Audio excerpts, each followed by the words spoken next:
Hello, puppies and kittens. Once again, I am talking with Jackson Rowe. He has been on a couple of shows with me where he does these PowerPoint presentations debunking various comments that different Christian organizations have made, lying about this or that or the other thing, the way that they do. And today we're talking about R.A.T.E. Now, tell me, what is R.A.T.E? The R.A.T.E it was a creationist project, ICR, or Institute for Creation Research.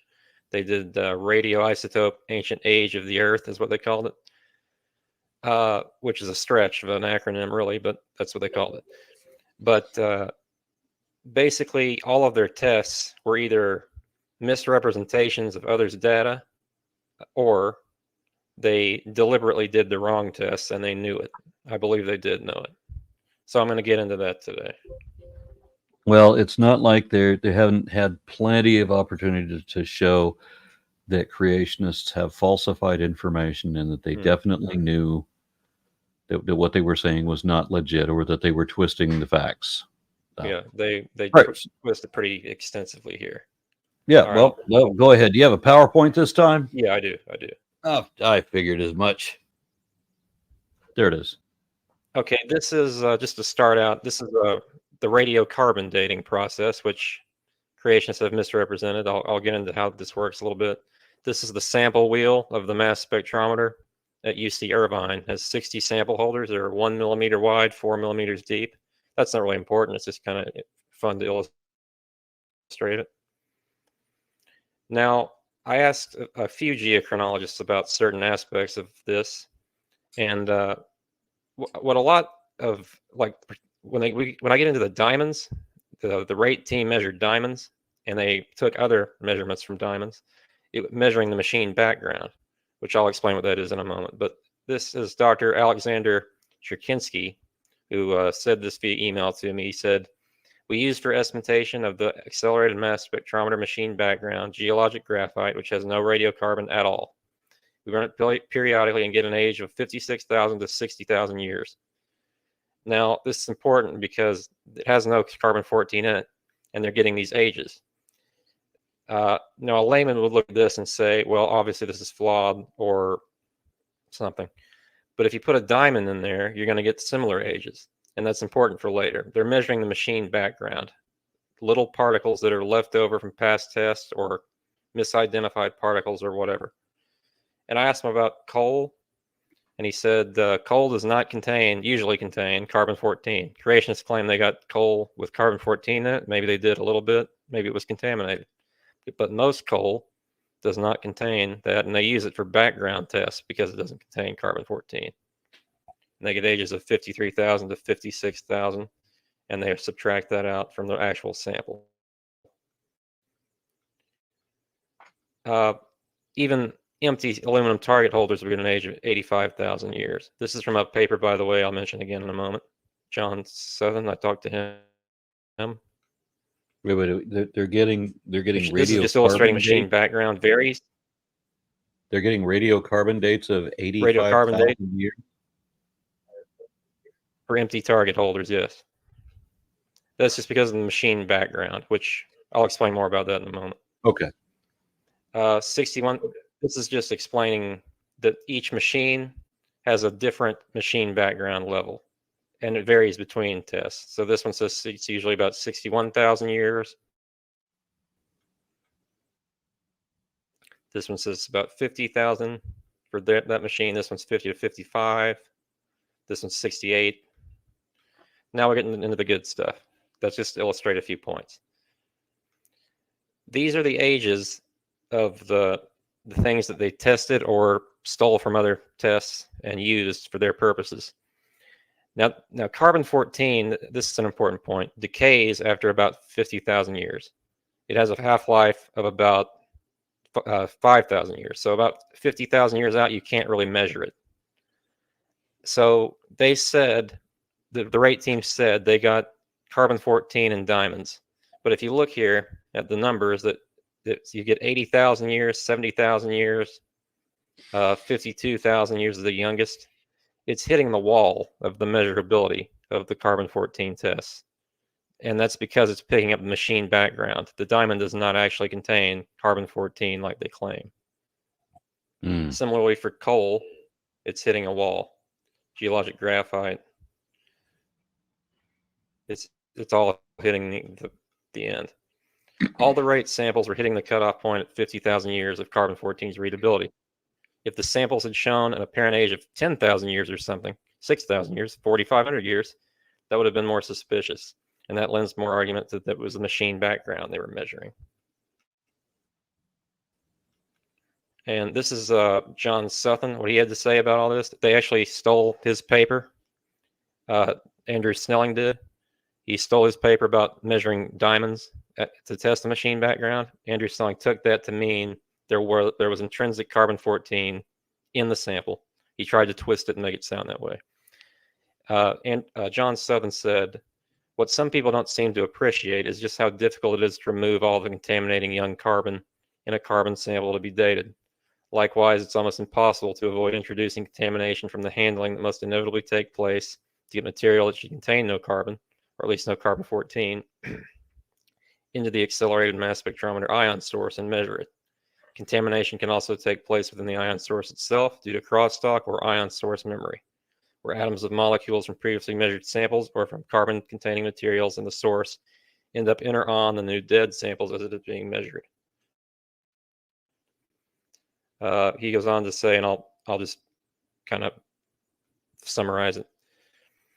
You would basically have to clean the entire machine in a clean room, bake it in a vacuum baker, reassemble it under clean room conditions, which NASA can do, but mere mortals with finite budgets can't do. So there's always going to be some background contamination in the machine. Okay. And so they already know what kind of a reading they're going to get from background. And I don't understand the variance involved in this. How they know what they're measuring to whether they're hitting the wall or not, as you said. I'm sorry that I don't really understand the process very well. Based on the decay rate of carbon-14, and they actually do targets like geologic graphite, which contains no carbon-14, and they subtract that as the machine background and calculate. It's kind of a complicated process. Okay. And this is from one of the R.A.T.E tests: Andrew Snelling, Russell Humphreys, John Baumgartner, measuring C14 in fossilized organic material. Here's some quotes that don't make any sense, and I'll explain why from this paper. The mean carbon-14 levels measured in the shells of 6 different species of mussels and snails varied from 0.1 to 0.5% modern carbon. This is because of what's called the reservoir effect. They're taking material that is already old, and it varies in age and carbon-14 content. And contamination also probably plays a factor. And they're saying here that everything contains carbon-14, and that's misleading, as not all samples do, as I've illustrated before. These carbon-14 measurements that yield uniform Terran ages of 40 to 60,000 years, that's about the limit of the readability. 40,000 years might be a little anomalous. This is talking about their coal samples. But 60,000 years, that means there's no carbon-14 in it. An explanation of the notable variation of carbon-14 level among the 10 samples is not obvious. It is obvious, it's contamination. That's the only reason the sample levels would vary. And the same for this. It varied from 0.16 to 0.4% modern carbon. And R.A.T.E claims the number for the AMS background. However, it varies from machine to machine, as I've said before, so they either don't know that or they lied about that. And this slide isn't really that important. It just says some coal contains carbon-14, but not always. They use carbon-14 coal prepared from bituminous coal as graphite targets to measure the background level. And this is from the R.A.T.E, one of the R.A.T.E papers. Basically, I'll summarize it. They say they don't understand why the diamonds and the other things they measured varied in age if the carbon wasn't intrinsic to the sample, if it wasn't native to the sample. And it can vary for a few reasons. Electronic noise in the machine, non-radiocarbon ions that are misidentified, ion source memory, which is carbon sticking to the walls after each sample, and 4, conductivity between samples. And coal has been measured with an apparent age of more than 75,000 years, which is below the detection limit of the procedure. Thus, coal exists that shows no evidence of intrinsic radiocarbon that's from talc origins. Creationist paper, more BS. This is them dating, or not the R.A.T.E team, but they cite this a lot, dating dinosaur fossils. This is from So a paper in they're claiming 1992. They weren't radiocarbon dating the dinosaurs. They're claiming radiocarbon Right, dates this is carbon-14 in dinosaurs. Yeah. Mhm. Right. They didn't measure that. They measured the contaminants in the dinosaur fossils. They measured the shellac and some unidentified glues that are insoluble. And the process they used, the Lico furnaces and Carlo Erba analyzers, they measure any carbon. So the combustion method measured the total carbon, both organic and inorganic. Curators at the Carnegie Museum and laboratory personnel at Arizona stated that the bone contained preservatives, epoxies, and shellacs that are carbon-based and would have been the primary source for the carbon for the C14 dates. Because total carbon Now, was your measured. comment, your comment here about Steve Austin, where did that come from? Is that your own statement? Where? That Steve Austin is either ignorant or a liar. Oh, this is dating my Mount statement Sinai. right here. This is my statement Okay. right here. Now, we've spoken about this before, though, right? Mhm. You and I have talked about it. Was it you and I? Because I talked to somebody about this Maybe a specific little bit. sample. I think think we it may might have been have. Jonathan I'm Baker. not sure, but Yeah, I think it was Jonathan Baker that I was talking to at yeah. that time, and he was telling me how they had deliberately fudged all their findings and all of this. So I mean, I've heard this from other sources, and I read somewhere there was somebody else that made a comment that was very similar to what you just quoted there. That there's no way that they could come about this kind of result. Honestly, I mean, Right. There is. Incompetence only accounts for so much. Mhm. And then there's times where it's done so badly that it had to be done on purpose. Yeah, this is one of those cases. And let me illustrate why. The decay rate of potassium is known. It's not debated. You can say it was faster during the flood, which they sometimes say. But when Mount St. Helens erupted, by then, the rate was constant. There's no way enough radiogenic argon-40 accumulated in that 10-year period to date it with the potassium-argon method, even if you think the Earth is 6,000 years old. Potassium's half-life is apparently 1.2 billion years. You can argue about the age all you want, but it is that slow. 120 million times the age of the sample. So that means there's no way enough argon-40 was in that sample to measure it, and they knew it. Now, we know that Andrew Snelling, for example, he knows how old the Earth is. I mean, he was a professional geologist. He knew how to do radiometric dating on he wrote papers simultaneously while writing for the organization that would become Answers in Genesis, where he blames everything on a flood 4,500 years ago and says that the Earth is only 6,000 years old. At the same time that he was writing that, he was publishing studies to mainstream geology, wherein he himself had dated the Kungara formation in the billions of years, like 2-point-something billion years, and he goes through all of the details on precisely how this was done. Yeah. So he knows. He knows how it works. The thing that mystifies me is how you get some people who are trained in science, who actually understand the science, to forsake reality knowingly, as is the case of Andrew Snelling, to make believe what you already know cannot be true. Yeah. It gets worse, believe it or not. How does a mind do that? I don't know. I mean, I always thought when I first got into arguing with creationists, I sincerely, naively thought that their problem was that they just hadn't been taught. And in a lot of people, that is the case.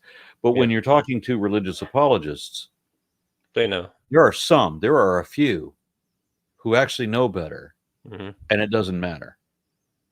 Yeah. I mean, you Kurt can Wise, correct for them a example. million times, and they're still going to use the same point. Exactly.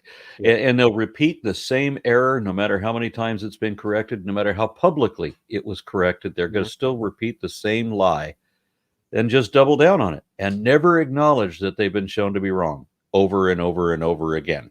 Yeah. Where is the appeal in this particular brand of make believe? I guess the promise of an everlasting paradise, maybe. I really, that's the best I can come up with.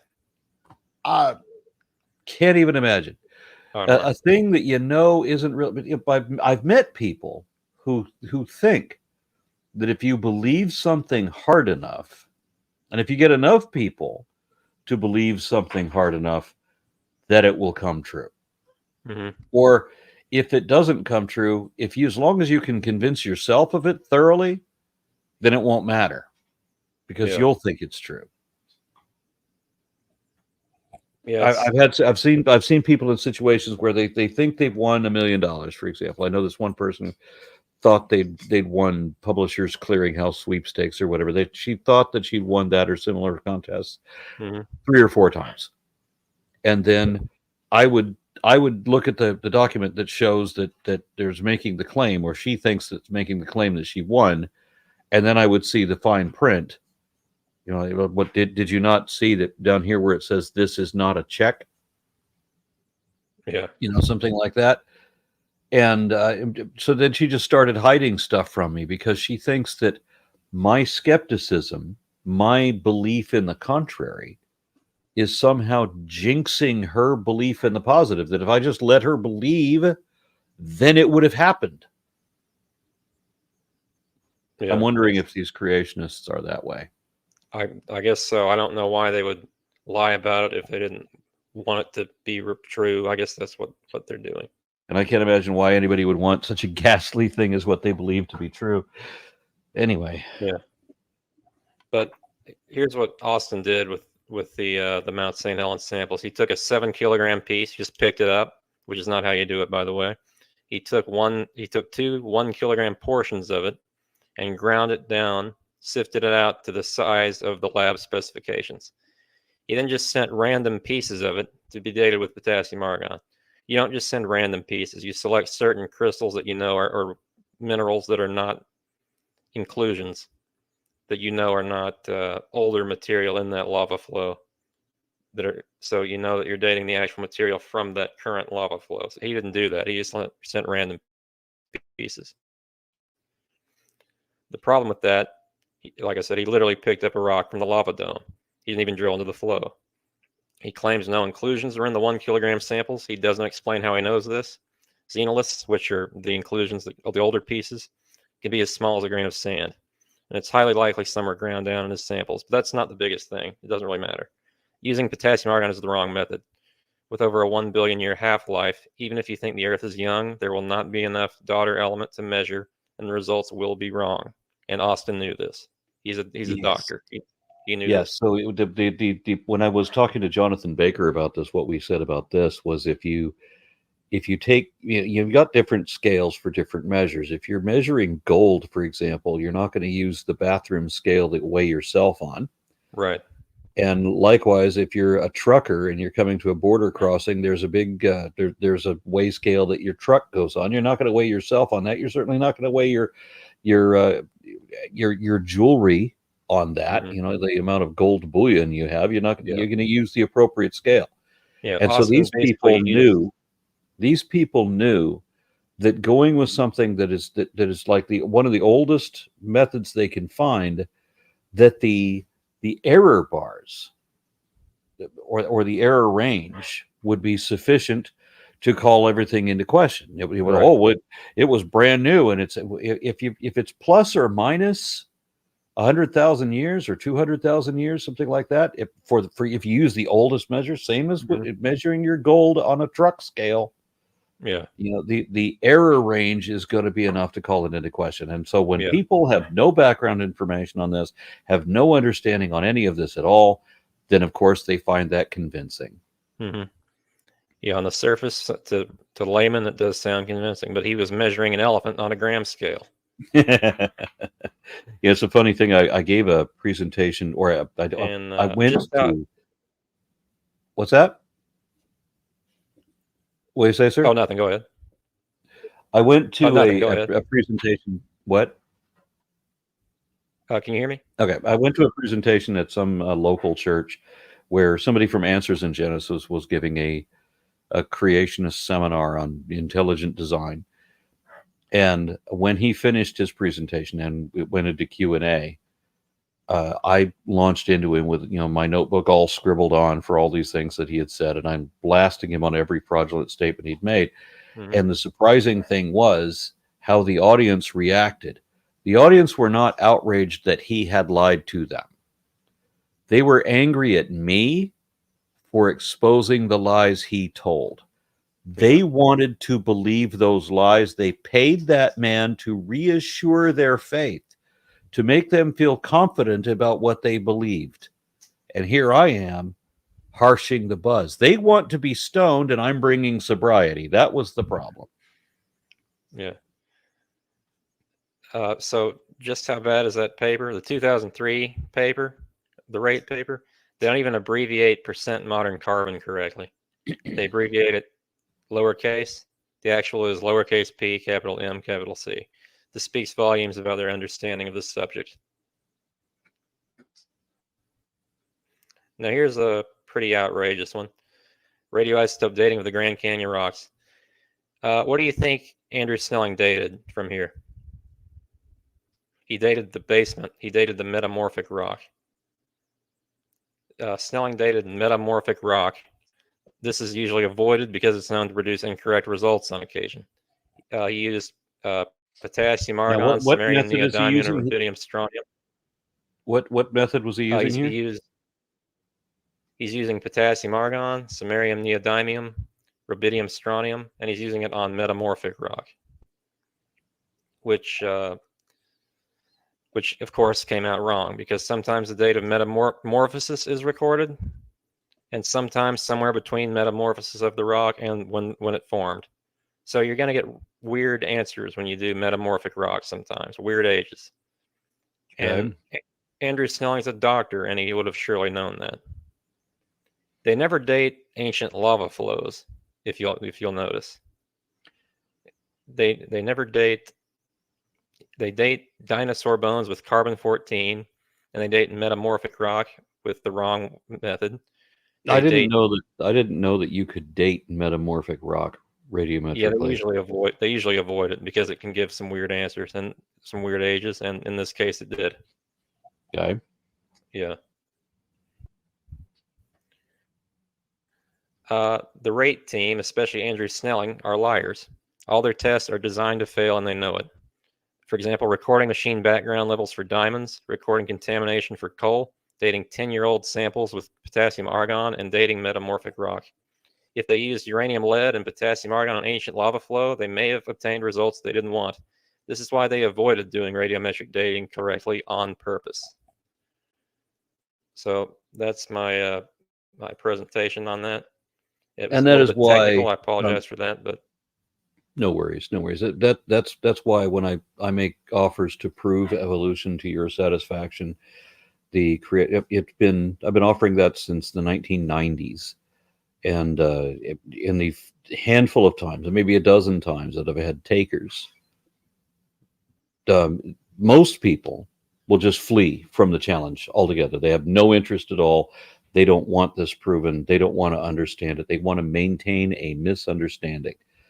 The dozen or so times that somebody has taken up the challenge, they've either fled early on once they see that I really could do it, or they default to the discussion by refusing to answer any direct questions. And the direct question that always starts with, do you understand and accept that this is the academic definition, or do you understand and accept this principle, or this basic explanation so far? Because we have to get the basics before we can get to the next level. No, they will not acknowledge any error. Any error at all. They'll correct nothing. So when I correct the first misunderstanding, they won't do anything, and they just refuse to answer the question. They'll duck and dodge. They will twist and turn. They will come up, well, what about this, or what about that, or let's talk about this other thing. No, no, no. Do you understand this first? Then we move on to the next thing. Never get an answer. So every time. It's really that's how it is. It's really honestly disgusting the way Dr. Andrew Snelling and Dr. Steve Austin intentionally, it seems, misrepresented this data in order to cast doubt on radiometric dating. And it worked for a lot of laymen. I mean, a lot of creationists, scientists have always dealt in fraud. It's always misrepresentation. They don't have any actual factual data ever. They misrepresent everything. That's why they still say that we believe that everything came from nothing, and that evolution means that we came from a rock or whatever. However, they can misrepresent it. And when I put out the phylogeny challenge, the reason nobody answers it is because that would require understanding the basics of not just evolution, but of also taxonomy. Which is what they're arguing against. And when they say, well, look, when you say macro evolution, you mean micro. No, this is macro by definition. Well, I'm talking about molecules to man evolution. I'm like, that's phylogeny.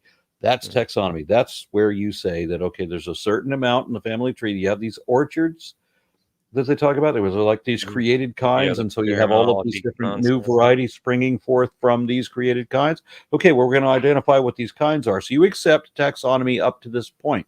Where is that point? Show me. So here's the actual taxonomic tree. Are these two related? Are these two related? Are these two related? And some of these people have said, yeah, they're related, but that doesn't mean that they weren't created separately. I'm like, no, yes, that's exactly what that means. If they're related, if they're related, then they have a common ancestor. If they're not related, because if they're specially created separately, then they're not related. So, but these are people who are trying to misunderstand, who don't want to know what the truth is. And I find that just bizarre. Yeah. It's a mindset I can't relate to in the least. Yeah, I don't understand it. Yeah. Well, Jackson, did you have any more from that presentation? No, just to summarize, they probably know they're lying. I mean, I don't want to go libel or slander someone, but they probably know they're lying. Probably. We're pretty sure. Yeah. Yeah, I would think so. All right. Well, always a pleasure having you on. Thank you for having me. And thanks for this one too. Yeah, no problem.